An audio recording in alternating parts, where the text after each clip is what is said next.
All right, now we've covered that, ladies and gents, we'll get rid of this window, and I'll give you a couple of little cheats on how do you move your candlesticks up and down to make them not only visually easier to read, but also I definitely prefer fatter candles, guys. Fatter candles, the message is really, really simple to read. Now, what do I mean with fatter candles? If I was to shrink this up, okay, and make these candles really, really, really small, that chart is very difficult to read. If I wanted to expand that chart out to make the candles really, really fat so they can be read very, very easily, this is how you want to do it. So in terms of spreading your candlesticks out and making them fatter widthwise, come down here to the actual time scale at the bottom of the chart, push a left click onto there and then hold it in place. All right, so it's not a left click, take off and then move the mouse. It's a left click and hold and make the candlesticks fatter. Now, if you want to do this progressively, you can literally click and make them fat, click and make them fat. Don't click and then take your finger off and then move your mouse across. That's not going to work for you.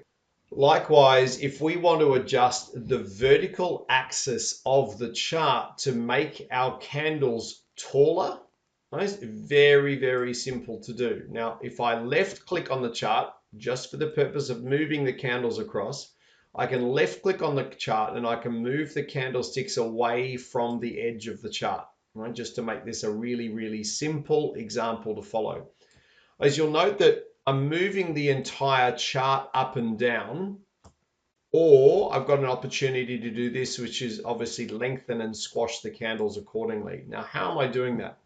As if I want to just move the entire chart up and down, I push the control button on my keyboard. So push the control button, then I left click on the price axis and I can move the entire market up and down, provided that I keep my finger on the control button. Now, that being said, if I want to make my candles taller, I click on the price axis without pressing on the control button. That allows me to make the candles taller or make the candles shorter. If I make the candles taller, brilliant. I can then click Control and the left mouse button and move the entire market down. Then I can squash them up by not pressing the control button. And the process just continues as over and over and over again. So down the bottom, we can squash the candles from left to right or right to left. Using the price scale, we can squash the candles vertically or we can extend them vertically.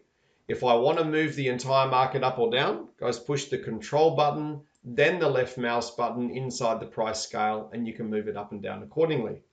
Now, drawing on the chart is actually really, really simple. And what I want to do is I want to draw your attention to the little drawing icon in the top left-hand corner, otherwise known as drawing tools. Now, when you click on the little icon at the top, it's called Drawing Tools. What will occur is you get this large drop down of all the different things that you can draw on your charts, from Fibonacci all the way through to rectangles, triangles, the whole box and dice. Now, interesting thing about this, ladies and gents, is there's a really, really smart way to actually set up a default. You can, if you want, also use the control button. So if you get really, really good at that, let's say you wanted to draw a rectangle, you can actually just push the Control F12 button on your keyboard and you'll get the drawing opportunity to create a rectangle. Or what you can do is just push rectangle and you're going to get the pencil across the screen. Now, if I do that, guys, I've actually got my drawing, default for a rectangle set with a black border, and a yellow interior. Now, if you want to set that default, all you can do is right click, guys, and go to properties. Now, when you go to properties, the window will populate. When the window populates, you'll be able to see over here on the right-hand side, I've got the opportunity to choose the color area. Let's say I wanted to make it magenta. And I've also got the opportunity to set my outline. Now, if you apply that, guys, you push apply, then you push OK, you're going to find that you end up with a magenta rectangle. Now, the flip side, if you want to save that as your rectangle template, so if you say, well, Lockie, I want every one of my rectangles to have a magenta center with a black outline, once again, we come back into our rectangle, we push our properties, What we want to do is we want to go to our template, and you can actually save that template.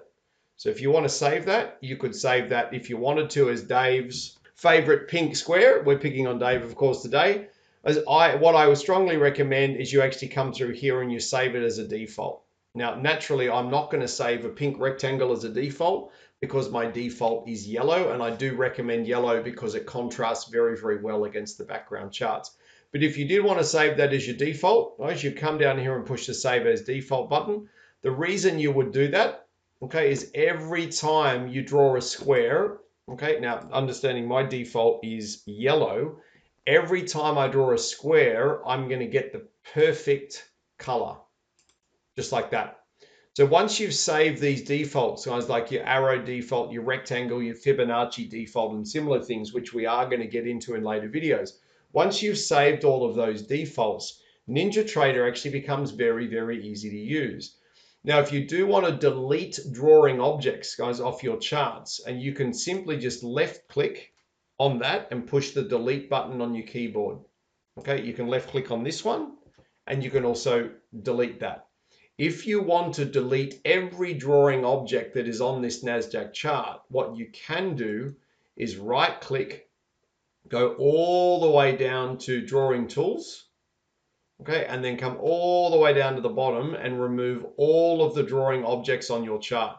Now that will include all of your circles, your squares, your labels, your arrows, everything. So just be a little bit careful, guys. If you use your charts to scroll back and check on the trades that you've taken and the comments that you've made, and you haven't saved them as chart images, just be aware if you do remove all of your drawing objects, you're going to remove everything that you've put on the chart for the duration of that chart, which might actually be a little bit counterproductive as if you are going to go back and have a look at the charts that you have traded on.